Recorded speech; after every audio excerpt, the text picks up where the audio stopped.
ഗുരുവായൂർ ഏകാദശിയോടനുബന്ധിച്ച് ഗുരുവായൂർ കേശവൻ അനുസ്മരണം എന്ന പേരിൽ ആനകളുടെ ഘോഷയാത്ര ഉണ്ടാകാറുണ്ട്.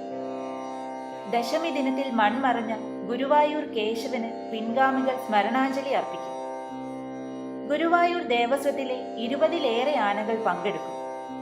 തിരുവെങ്കിടാചലപതി ക്ഷേത്രാങ്കണത്തിൽ നിന്നും പുറപ്പെടുന്ന ഗജഘോഷയാത്ര പാർത്ഥസാരഥി ക്ഷേത്രത്തിലെ സ്വീകരണത്തിന് ശേഷം ഗുരുവായൂർ ക്ഷേത്ര തീർത്ഥക്കുളം വലം വച്ച് തെക്കേ നടയിൽ ശ്രീവത്സം ഗസ്റ്റ് ഹൗസിനു മുൻപിൽ പ്രതിഷ്ഠിച്ചിട്ടുള്ള കേശവന്റെ പ്രതിമയിൽ പുഷ്പാർച്ചന നടത്തും.